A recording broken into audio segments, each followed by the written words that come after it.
Wally's kind of a hater, so I I mean, know he that didn't Shotzi lie. put That boy did that. have his haircut was looking a fool. We're not the even locks, talking about the that. locks is a better We're not, look.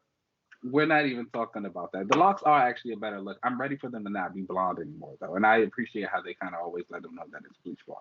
But I'm Mhm. talking about just like his little jealousy when he was going off on Jackson, talking about, "Oh, you left me on the team, and you Aquaman now, and I'm still this kid." Da, da, da. I know He he was was being being mind influenced. control. Okay, What they that you got me say? sticking up for a Flash. What you like? Come on now. That was in his heart. He felt that somewhere. So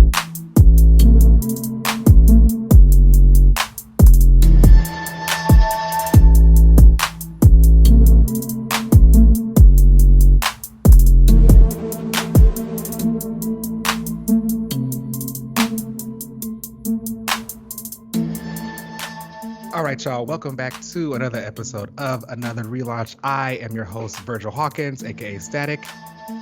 I am David Aileen, aka Prodigy. Ooh, yes. Oh, never mind. You want to be useless How today? are you? How are you doing? I'm doing great. I'm doing wonderful. Having a great day. It's been like warmer out now out here. It's been Okay, it stopped 70. flooding. Yeah. Like, oh my God, the rain has been wild. People in LA already don't know how to drive. Like, hmm nobody uses turning signals and like nobody's paying attention because everybody's on their phone. But make it That's rain here awful. and like everyone is like, what It's is bad. this? Yeah. And then on top of Yeah. that, like the city isn't structured enough to like contain a lot of that water which we like need. Because in summer, like it's like fires. I was about to say because y'all were going through like a drought for a very long time, and things it was Literal. really hot, and things were randomly catching on fire. We're like, I don't Literal know. hell. Yeah. Welcome to LA. It's fun. All right. Hey, everybody wants to go. That's what they I'm say. having a good time. So trust Okay. you, I'm having a great time. But yeah, We I'm love great, that. you know? Okay. Well, that's good. I have not been dealing with like extreme heat and fires or anything like that. It's been very cold here. I think it's like 20 Oh, degrees. Everyone keeps talking about, oh, it's so cold, it's so windy. Da, da, da. You know, I be going to the gym. They're like, are you bundled up for the gym? I'm like, I'm sitting in the house with my heat on. I don't know what you're talking about. yeah, I don't do well with the cold. Mm-mm, not at all. But other than that, things are great. It was a That's very good. exciting week with the X-Men vote that was going on Twitter. I hope everyone got involved. Hope everyone voted for somebody. Voted for Frenzy specifically, but we will also accept Period. votes for Dazzler. I voted for Frenzy. That's my girl. It seemed everyone had a good time this year. People weren't too nasty like they have been in the past, which was great to see. Yes, Um, everyone kept it light. Everyone kept it fun. The ads were good. Marvel came out with their little smear campaigns. That was fun to see. yeah, I heard Streets was saying Dazzler doing it for the streams because the streams were down. She running for a comeback. You know, she always It's makes all it. publicity. So it always comes back. No, no, what they say. No press is And bad Payola. press. Oh. You try, try that. That's what I thought. Anyway, let's go ahead and get up into these updates for the week. Okay, so this was a pretty big week for DC, and James Gunn came out and released the plan that DC Studios, now as it's being called, will have for their future slate of movies and television, as well as animation. Um, this like new chapter is being called Gods and Monsters, and includes the following projects. Now, on the movie side, there is a Superman Legacy, which is going to be done by James Gunn, and it's supposed to be a younger, kind of just getting started Superman, um, and it will not star Henry Cavill. He definitely made that clear and said that he will not be a part of this movie. It's not called the Batman. Sorry, the Brave and the Bold, which is the Batman and movie about Batman and Robin, but Robin will be Damian, so to kind of give you like that father-son dynamic with Batman. There is also going to be a Swamp Thing movie as well as The Authority, which will obviously star one of my favorites, Apollo. Super excited for that. There's also Supergirl, Woman of Tomorrow. And on the TV side, there's Waller, which will be about Amanda Waller, which will also still star Viola Davis. She's coming back for that. Lanterns, which is going to be a TV series kind of in a true crime sense. It'll star Hal Jordan as well as my fave, Jon Stewart. Super excited for that, which I hope really turns into like something bigger, but we'll get to that. There's also Creature Commandos, which is an animated series. I think this is also going to be HBO Max. I wasn't sure if this is going to be there on Amazon. I know Amazon has to deal with them. We'll see. There's also Booster Gold. Y'all know who Booster Gold is. And Paradise Lost, which is Booster Gold, for the people who don't know, he is from the future. He's like a loser, but he wants to be famous. So he takes this time travel tech and a suit, goes back into the past and makes himself a superhero so he can be like famous. And he deals with like imposter syndrome and stuff like that. And the other TV show they had was Paradise Lost, which will be about the Amazons like pre-Diana. It's supposed to give you like a Game of Thrones kind of feel and stuff like that, but it's all Amazons. Now, there's a lot. It's a lot. And they did also break down what will continue on to be the like DC universe as it stands. You know, Aquaman is still coming as well as the Flash, but the Flash will be kind of a reset. And from there, certain movies will be part of like the DC universe and that timeline, and anything else will be DC Elseworlds. So I believe Swamp Thing is an Elseworlds movie, as well as the Batman, the sequel, which is called The Batman Part 2. That's the Elseworlds. And I think I thought that was funny too. Also, the Joker Part 2 movie will also be an Elseworlds film. It seemed like that's yeah, with Gaga's Harley. I forgot that was coming out. Yeah, that's going to be interesting. Gaga's going to be funny during that press tour, I'm sure. But yeah, this is a lot of stuff that they kind of got coming out. I am excited for some of it. I still think James Gunn is a weirdo, but whatever. I'm excited for a lot of it too. I think obviously Swamp Thing is a big gift for me. I'm a huge Swamp Thing fan. The Authority has Midnighter, so I'm super excited for that. I'm super excited for him to show up in that. I think the Paradise Lost thing is going to be really good. I have gone on record to say I think the Amazon stories are kind of at their best when Diana's not involved or she has like a very small part. So that's going to be cool to see. Everything else, I think it's going to be fun. It'll be interesting to see who starts getting casted. I think I heard somewhere that are they still going to do the Coates Black Superman movie? Oh yes, that is also going to be done. But I think that is an Elseworlds movie. Well, that'll also be DC. So it'll just, I guess that's the thing. Also, you kind of got to think about with DC. Yes, it feels a lot more structured with James Gunn around there saying all these things. But again, that company's got some bad luck. So once we start actually see some things getting made, some things coming out, cool. No, we got. And like, where are they getting the money for this? Because I thought WB was like selling everything but the kitchen sink. Okay, because they couldn't do anything else. I don't know. I'm excited for, I guess, more of the Elseworlds movies like Blue Beetle and Aquaman, because they're legend for the most part. I think I'm just. Well, they said there might be a third Aquaman. Yeah, there might be a third one. I think they said they always kind of envisioned that to be a trilogy, and Blue Beetle still may continue on. I don't know. Allegedly, they had to kind of remove some Wonder Woman scenes because she was in it. But you know, they're not continuing with her anymore. That was a win for us. I don't know. We'll see. I can't believe Flash is still going though.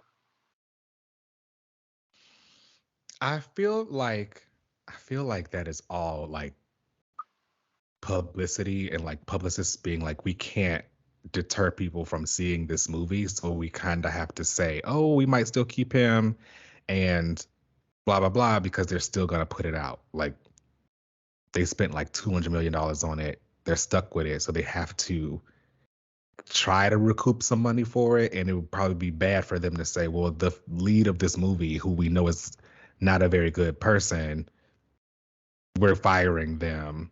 So people probably feel like, well, I don't even want to see this movie right now. And they are already broke. So they need to get the money back.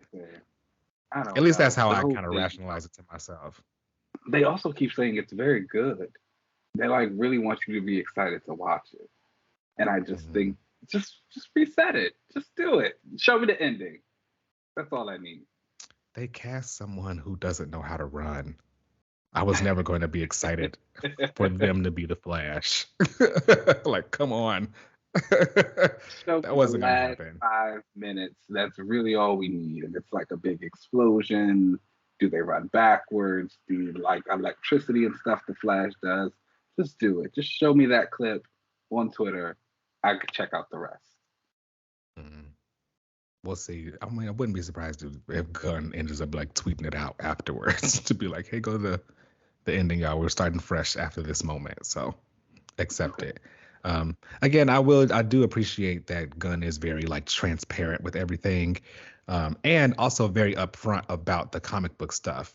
All of the books that he mentioned on his Twitter, as well as in that video that he posted talking about this new slate and the movies that the comics were going to be based off of. The comics that were going to be used to adapt these movies, they all sold out everywhere on Amazon because they were actually being mentioned, like Supergirl, as well as The Authority. Yeah. This was selling out everywhere because all he did was just say what they were. And I would hope that, Marvel would also do something similar to assist with the comic book sales.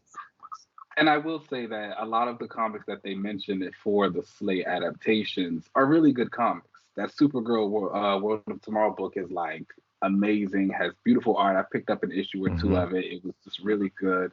They've obviously got some Morrison Batman stuff in there. The Authority books are really good, so that's going to be a thing.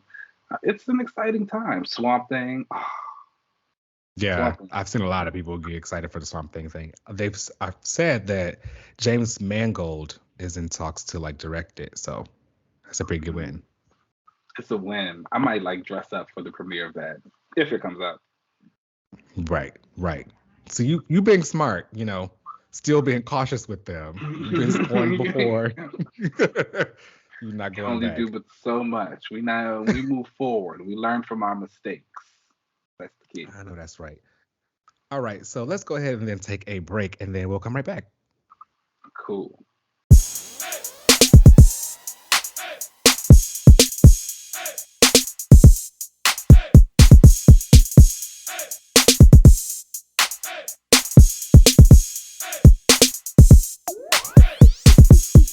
I'm not gonna lie. I don't like it in the preview for that new book. I don't like it in there either. It's time for a new one. Somebody posted something and I saw that hair. I said, oh no, man. Oh, but it's a fool. Yeah, that's none of that. Well, all right, everybody. Welcome back to the comic section of the show. It was a nice little full week of books that we had come out. It's also the start of Black History Month, so we had like a really nice special that came out with that too. We'll get into the mentions. There was a few DC anthologies that actually came out. There was another tie-in for the Lazarus Pit event that's going on. Everyone's getting their little vignettes and stories in there. This one was kind of the weakest one that I've read so far, but we move. I don't really understand that event as a whole. I'm just having a good time. There was the DC Romances anthology that came out that was, their little Valentine's Day thing. So it was a lot of different characters talking about their relationships. There was some fun ones in there. A lot of superhero girls got together, and apparently a bunch of them went on dates with Aquaman or think Aquaman is hot. So they were like talking about that. That was cute. The Apollo story was my favorite. Shout out to that one. I was just about to say there was an Apollo and Midnighter story, and like so usually in their stories, Midnighter has to save Apollo for whatever reason, and this one actually had Apollo saving the day, so that was a nice little twist they had going in there. Of course, Ivy and Harley got their stories, and there was just a bunch going on. Really nice thing to pick up. Avengers 65 was out. We are gearing up towards the end of Mr. Aaron's runs, tying in with the Avengers Forever book as well. It's a big multiverse saga. It's fine. It's crazy. It's big. I like Avengers. I don't know what to tell you. And Moon Knight 20 came out as well. I think it just be really good. I don't know. I can't say that every week. It's just a good book. Go pick up Moon Knight, guys. And Wakanda #5 came out. I haven't been following this series as a whole. This was the final issue, and it focused on Okoye. I really like Okoye, so I Oh, picked it up. Queen. It was hot. Brandon Thomas wrote it, and at the end, she like killed this Oh. lady on TV. It was cool. So I think if you're into Okoye, go ahead and go pick that up. And getting into the main books of the week, the first up on our list was the DC Power Celebration. That was that special we was talking about. It had a lot of different creators focusing on some black heroes in the DC universe and just some stories we had like Bumblebee and Nubia, Cyborg, John Stewart was in there, of course, Calder and Kid Flash. Did you read this? How did you feel? Who kind I of had your did. So I actually bought this first because I was like, oh, the Black DC Black History Month book is out. Like, I'm definitely gonna get this. I want to tap in. And turns out it's actually available for people who have DC Infinite. So if you didn't buy it, it's available on there if you got the app. So check it out, period? everybody. That's a But great yeah, aspect. actually, I really liked it. The John Stewart story, I'm not even kidding. Like the beginning kind of almost made me tear up. Like I was like, oh, this is sad. Like John has been my favorite character since I was a kid. Him and Static have been my top two favorite DC characters. And like the whole bullying thing and him like trying to like him overcoming that fear and like the ways that he used it to overcome that fear and all that kind of stuff was really great to see. So that was great. Um, I didn't really need Teen Lantern in it. I don't really like her, but like whatever.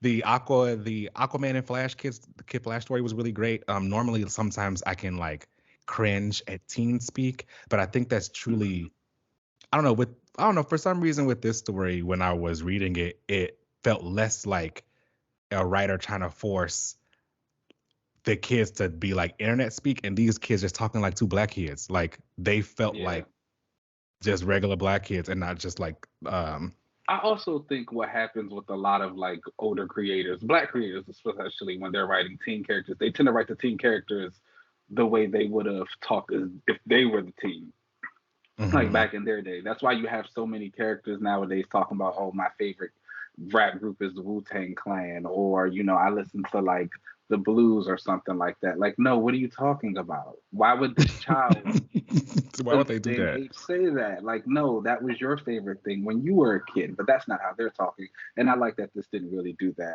Wally's kind of a hater, so I I mean, know he they didn't got lie. put That this boy together. did have his haircut was looking a fool. We're not the even locks talking about the that. locks is a better We're look. we're not even talking about that. The locks are actually a better look. I'm ready for them to not be blonde anymore, though, and I appreciate how they kind of always let them know that it's bleach blonde. But I'm Mhm. talking about just like his little jealousy when he was going off on Jackson, talking about, oh, you left me on the team and you Aquaman now, and I'm still this kid. Da, da, da. I know He he was was being being mind influenced. control, okay? What they That you got me say, sticking up for a Flash. what you say, like, come on now. That was in his heart. He felt that somewhere. So Yeah. He felt the way he had they to let got him back. know. They got back together, in a good spot at the end, but my eye is on him now. He's a little bit of a hater, so we're just gonna watch that from the side. But other than that, I thought that was really good. The cyborg story, especially, I thought was like really, really good. Shout out to Oh them. my gosh, that was so good. So the writer of this is also going to be writing his solo book that's coming out soon, and I was a little Oh, that's great. cautious about it because the writer, excuse me, he won the milestone writing program. So like Oh, that's why he's awesome. getting to write the book. And the artist though is one that I'm not really super fond of. So I was kind of like, the art is not really gonna be super up on high on my list, and I'm unfamiliar with the writer. But reading this little story in this book, I was blown away. I was like, yeah, this is some good stuff. Him saying "booyah," like equating it with the TV show that he watched as a kid and all of that stuff, and it's like With his this was the mom, kind of yeah. stuff. This is the kind of stuff that I want with Cyborg, and I think that a lot of writers tend to leave out in a lot of his stories. We always get the man versus the machine thing. Is he more cyborg than he is human? People look at him crazy. Da da da. David Walker moved past a lot of that stuff and had his cybernetics enhanced. He could come up kind of a human form. I know there's been a lot of debate lately about whether people think that's a good aspect of his power or not. Some people feel as though he shouldn't be able to look human. Some people feel as though that he should. Whatever. He can't do it right now anyway. So, but like just adding extra nuance to like his stories and just his actual character has been something that we've been looking forward to. So I'm really excited for the book now. I'm even going like power through the art. I mean, artists can change, so That's the word. I don't know. DC kind of likes keeping their artists on the board, which shout out to them is a good thing to do. they do. They do. So Sometimes they switch them up though, because I remember Action Comics for a while was Daniel Samperi. He was only there. He was really only there for like like an arc. I gotta notice he's kind of become like an opener for a lot of comic books. Like you go get 3 issues and you gotta go.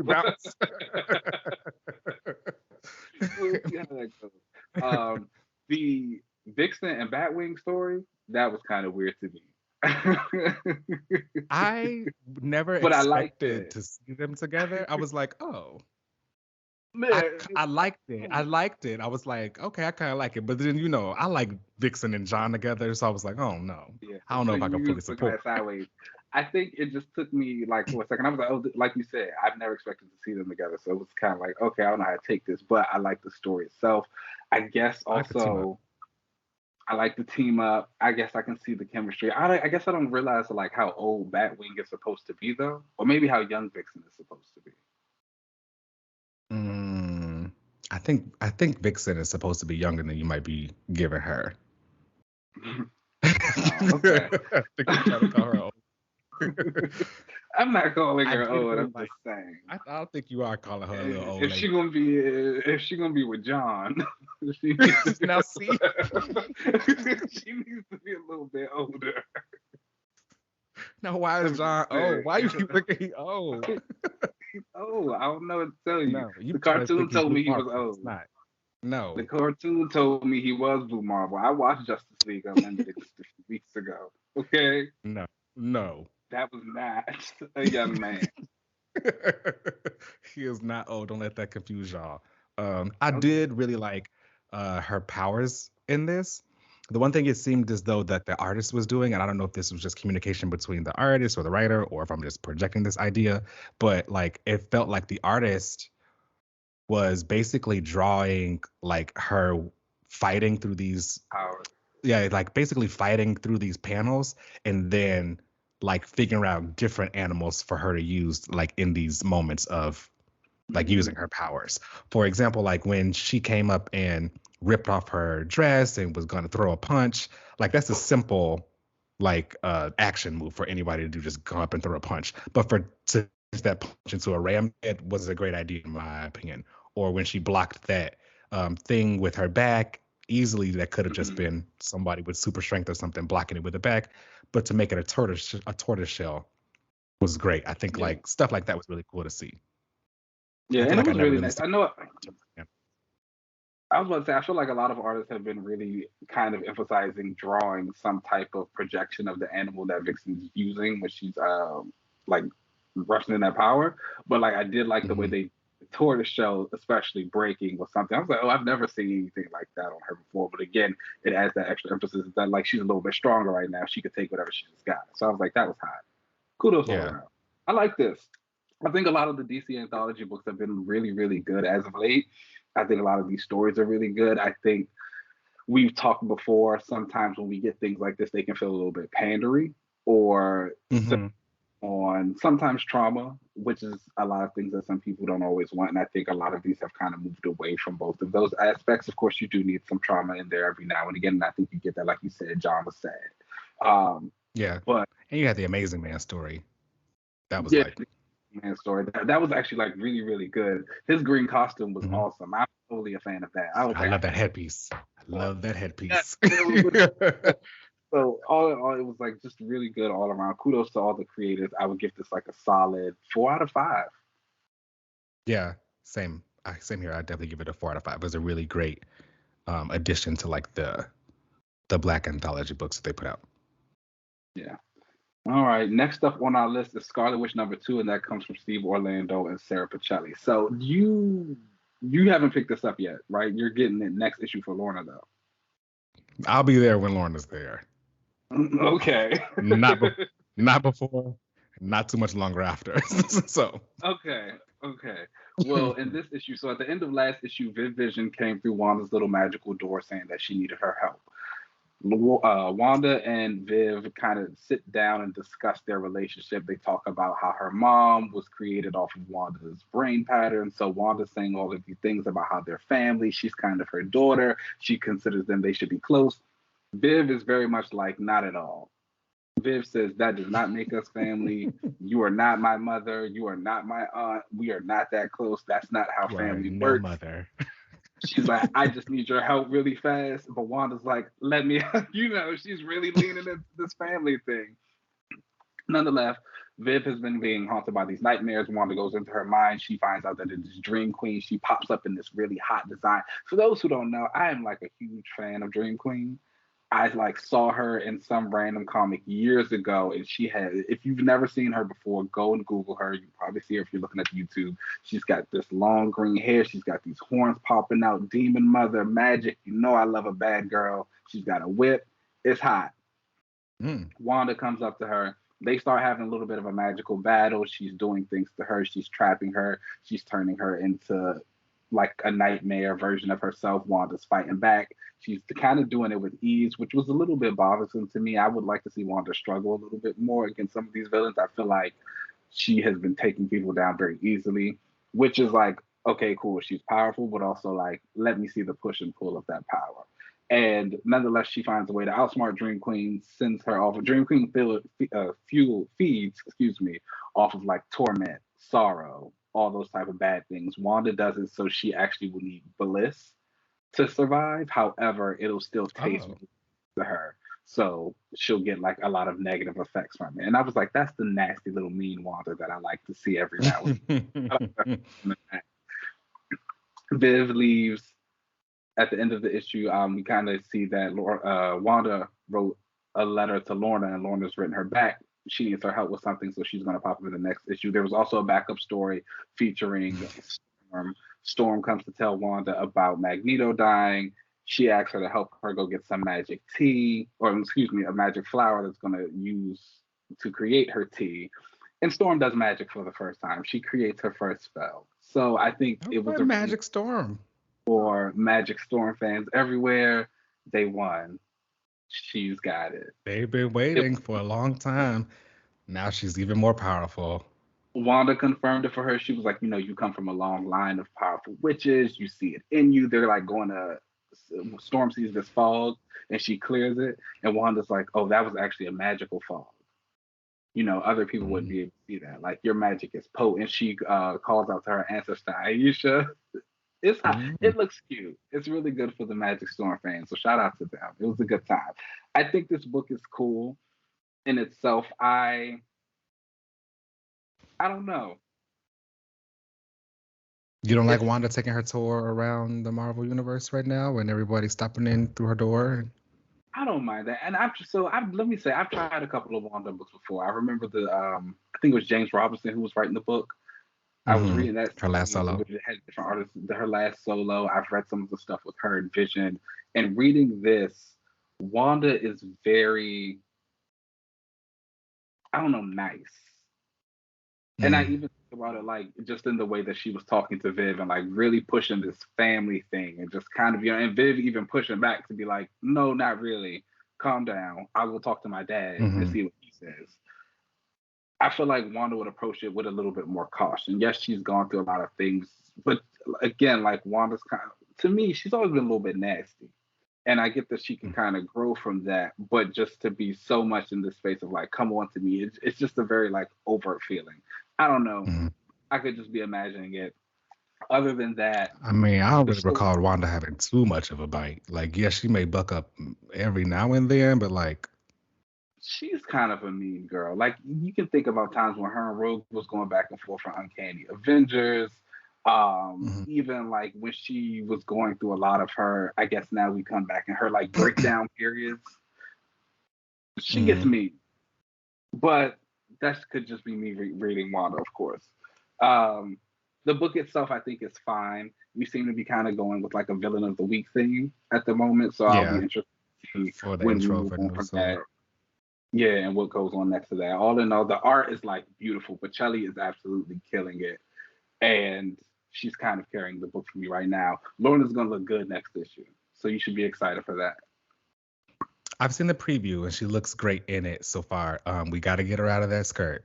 It's looking a little too Uh, casual, but and like I you know, said, I'm she pro flies skirt. too much for her to be in one. Like Well, they're not looking up. She knows how to angle herself. that's true. She's on the cover of X-Men, and Cyclops Blast has to cover her skirt because she's flying in legs first. It's fine. The skirt is high. It's a cute little thing. It's a ditty. I like it. I'm excited for it. I I'd think give that's this cute issue that all. she wrote Lorna a letter because she can't come to Krakoa. So I think that's cute that they did like a handwritten thing. Well, I wouldn't say that last part. I'm pretty sure she can step on Cole whenever she wants. She is the great redeemer. That's true. That's true. They love her, but it was cute. I They let like it. anybody go down there now anyway, so it really I don't was about to say matter. Tony's about to come live there in a few months. It's fine. Yeah. No, no, no. I would give this like a 3 out of 5. The story is solid, but I really think the art is kind of carrying most of this for me. Um, we'll see what else goes on. I'm going to keep reading them. And a final book of the week is Bloodline, Daughter of Blade, #1, that comes from Danny Lore, and Karen S. Darboe. Now, let me just say, I've talked about Bloodline before and some of the little things that we've read. I was not feeling her. This book, complete 180.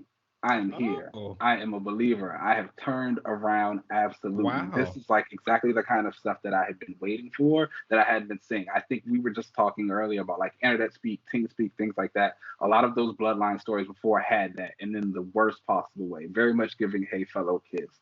This it just never came together. This here, Brielle felt like a fully formed character. Any slang that she was using with her friends like felt natural. The whole conversation with the other kids that she has. Well, excuse me, let me talk about the issue a little bit.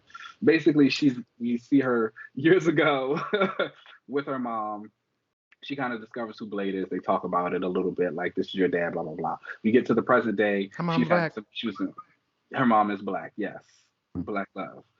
I'm just asking. She's getting in trouble in school, and her mom is basically there meeting with the principal, but the mom kind of shuts it down. She's like laying out the facts. She's like, technically, my daughter hasn't done anything wrong, so why do you have me in this office? I'm on her side, Brielle. Get up, let's Okay. go. There you go. It was hot. Been there. As they Okay, on a couple of, and it's like I was wrong, but thank you for sticking up for me anyway. As they're walking home, they get attacked by a vampire. Brielle kind of stops back out the fight. Her mom pops out the fight. They realize the next day we both know about vampires, and so they kind of have a discussion about it, but not really letting each other know that there's more to be said on both sides. Brielle has to go to school. She talks to her friends about it, and another new girl joins the class. She goes about her day. She's going to do like some vampire hunting, and she runs into somebody in an old abandoned house. Turns out to be this new girl who just joined the classroom. So it seems like something might be going on. The new girl doesn't really seem like a vampire though. I think she might be another type of Slayer character. So it seems like we're getting like some Buffy, Faith, Kendra vibes going on, which is like, could be cool to see. By the end of the issue, we do finally see Blade. He's talking to T'Challa, who's telling him about some added security he's had to do. Blade said he's got to leave his job for a second doing the sheriff stuff. Family comes first, and the issue ends. So I'm pretty sure the next issue will finally get the meeting on him and Brielle. And it was exciting. The art is really cool. It kind of has a little bit of an anime vibe. So I think people who like that will really be into it.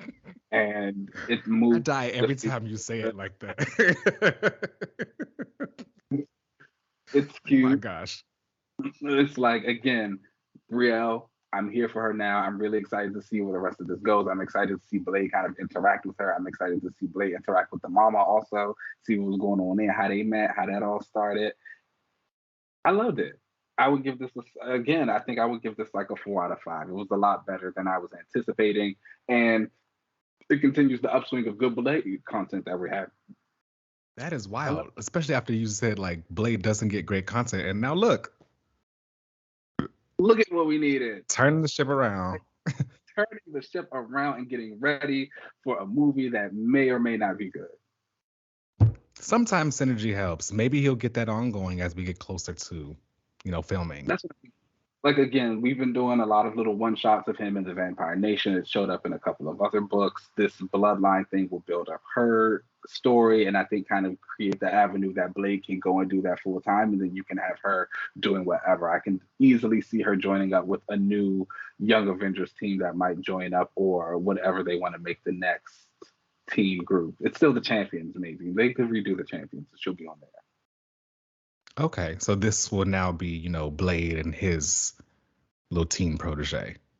His little teen daughter protege. It'll be cute. He might take her to the Vampire Nation for a tour or something. You know. Okay. Cute.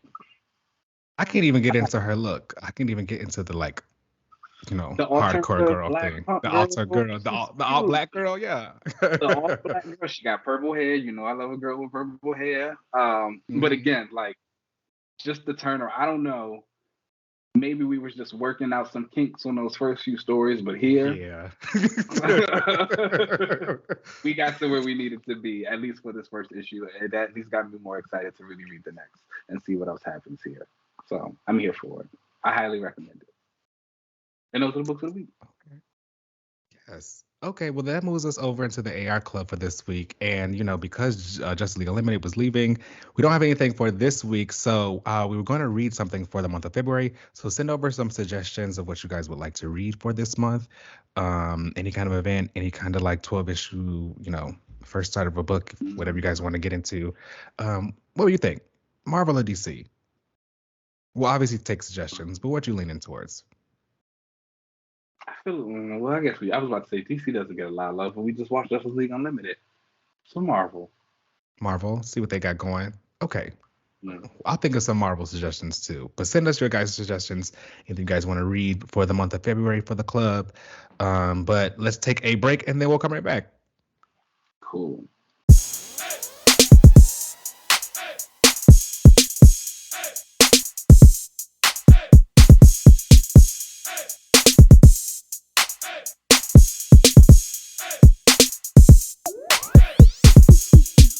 All right, everybody, welcome back to the relaunch section of the show, and it's my week to do a character. And so, with it being Black History Month and him having a little vignette in the DC Power Celebration story, my relaunch for the week is Mr. Jackson Hyde, Aquaman. Now, walk with me. They've been trying to do a lot of different things with my boy here. They've set him up, obviously, as Aquaman, and they seem to be kind of continuing on with that. I do think that if they were to do another Aquaman series, they would not make him the sole lead of it, and Arthur would have to be involved in it in some way, in some fashion. I've kind of gotten to the point where if he is going to be Aquaman, I want him to have his journey as Aquaman without Arthur, and I want him to have his own shot at that now. So, with my relaunch for him is actually bringing back the Aquaman in the other series. Now, this was a series that came out during the Jeff Johns era of Aquaman himself. He created a spinoff book that had this team of people that Arthur met when he was younger, still like mad about Black Manta and all of those kind of things. And their job was to get Atlantean artifacts. They came back a few more times. There was a girl that Arthur used to sleep with that Mara didn't like, so because that's what they would do. And then the other pages would come. A few of them died. They've gotten all the artifacts back, and then they went their separate ways. I want to bring this team back, and I really do want to add that emphasis on the Atlantean artifacts, but not only just Atlantean, the Zabellian stuff too. I think that needs to be something that really continues to set Jackson apart from Arthur. He's not from Atlantis. He's got the Zabellian heritage. And then you can open up the avenues of the other kingdoms and get more into that. I would bring some of the folks that he's gotten from his time as Aquaman, bring in Lorena, because I'm always going to bring Lorena back, and she was mentioned at the end of the series, so she exists in the DCU somewhere. I think it will also be a nice place to bring Garth. He is, for lack of better words, he is the Forgotten Titan. They're about to have a whole relaunch of a book, and he's nowhere in sight. And that's just kind of been and I think he was a founding member. He was a. It's like really sad, but he doesn't have any other place to go. So I think if you kind of partner him with Jackson, it'll honestly, which is kind of crazy to say, it'll help his stock rise. Yeah. And that's like insane because he predates him by decades. But nonetheless, bring him in, bring Lorena in. It would like give him some spotlight. Give him some spotlight. His emphasis on magic is something that everybody loves. And again, he's got his own heritage with like being a Atlantean with purple eyes. That's supposed to have a lot more mysticism and things going on in Atlantis. We could go see Arthur's mom again, but like Jackson gets to meet her, like just kind of like redo some things and really emphasize that land that they've got under the water. And Jackson's obviously the lead of that. And so that way, if they do their own Aquaman book solo, it can just be Arthur doing his stuff. But here you do have Aquaman and the others with Jackson focusing on him, driving his story, and giving him a new avenue to just partake in the DCU. They've been doing good things with him, trying to like include him in events and keep him around, but it's starting to get to the point where it's like February, Black History Month, June, and Pride Month. I need something all year round. Yeah, a little bit more consistency would be great, I'm sure. Mm-hmm. Now, would you want this book to be like a backup for Aquaman, or its own separate like ongoing thing for him? I wouldn't mind testing it out as a backup in the beginning. I think those backups for DC have been really, really good. So yes, we could definitely do that. Eventually, though, I would like it to be able to form to its own fully formed book, and they can just have like they're good. It doesn't even have to be an ongoing series. I wouldn't mind like a 5-issue mini every now and again, a 6-issue mini here and there, like just to kind of push them out, or like bring them when they do a Lazarus Planet, like the others Lazarus Planet tie-in. Boom, there you go. But that's how I want it. I wouldn't be surprised if Aquaman could do a, Aquaman book, and one or the other one takes the mini or the backup section, and then they kind of switch sometimes where, Arthur is now in the mini, but that could be cute too. And Jackson's the main story. A little bit more Jackson and Andy, because you always got to get them together eventually. He's helping raise her. That's his little sister. And then we don't have to bring back that other sister that came out of nowhere. Oh, yeah. They love a secret sibling. I was not a fan of that. She can go. She was cool. Okay. I didn't mind her, whatever. But I like this idea. I think Jackson could have a really like long running staple within the DC world, especially as Aquaman, and not really going back to being Aquaman. And I think a lot of people like it. And again, I think Young Justice and the people that reached in his role in that and becoming Aquaman has helped a lot. I think he's just become a big, important character in the Aquaman mythos in general. They're coming out with the new McFarlane toy line, and he's a part of it. Oh, wow. It's him, Arthur, Black Manta, and Ocean Master. Oh, wow. And so it's like, yeah, like it's a really cool thing that they're doing, and they're all getting like their own little Aquaman stories. And when they were talking about Aquaman 3 with James Gunn and Jason Momoa and all that, so many people were talking. They're like, oh, this is how you bring Jackson in. Again, Garth does not even register for people. I think Tula registers for more people than Garth does. Dang. I think it's because for so long he just was not being used, and people just did not resonate with him. And then Jackson just came and stole the thunder. Like, what was he gonna do? Jackson hit it out the park. And then honestly, like, I like Garth. I am a fan of Garth. He's cool. He's not that interesting. He's not. No, I like Tempest, but I can admit when a character is boring, even if I like him. He just does not have it. And again, cool, you look at the way the Titans have come back. Great costume. Like the costume is hot, and that's really what saves him. The costume is hot, and then the purple eyes. Like it's like, okay, we got something, but there's nothing. No. He just stand there. he's just there. It's like you don't have the telepathy that Aquaman does. You don't have like the ability to control water like Mira or Jackson do. You just control the temperature of it. So you add in the mysticism, but the mysticism aspect is so ill-defined, and you don't really see too much of Atlantis magic anyway, so it kind of just takes the back burner. And so when you get there, you just got a guy who swims fast and is kind of strong. With a cool costume. And it's just like, okay, we don't need you right now. Everybody on the team is strong, and we're not going to no water. Yeah. Being next to Jackson would benefit for him, so. It really would. So let's get them in there. Let's make them brothers. Okay. Aquaman the Outsider, starring Jackson and his friends. The Others. The Others, my fault. I was thinking of Batman, I know. Yeah. Everybody always is. It's unfortunately DC's fault. Don't blame me. All right. Well, that brings us to the end of this show. Please make sure you rate and subscribe us wherever you get your podcast. We really appreciate all the support. You can find us on Twitter and Instagram at Another Relaunch. You can watch us on YouTube at Another Relaunch TV. You can email us at anotherrelaunch@gmail.com. You can find me on most social media platforms at UncannyLZ. Keenan, where can I find you? You guys know you can find me on Twitter and Instagram at Keenan Lance. As always, there's an underscore at the end. All right, y'all, let's get up out of here, and then we'll catch y'all next week. All right, peace. Bye.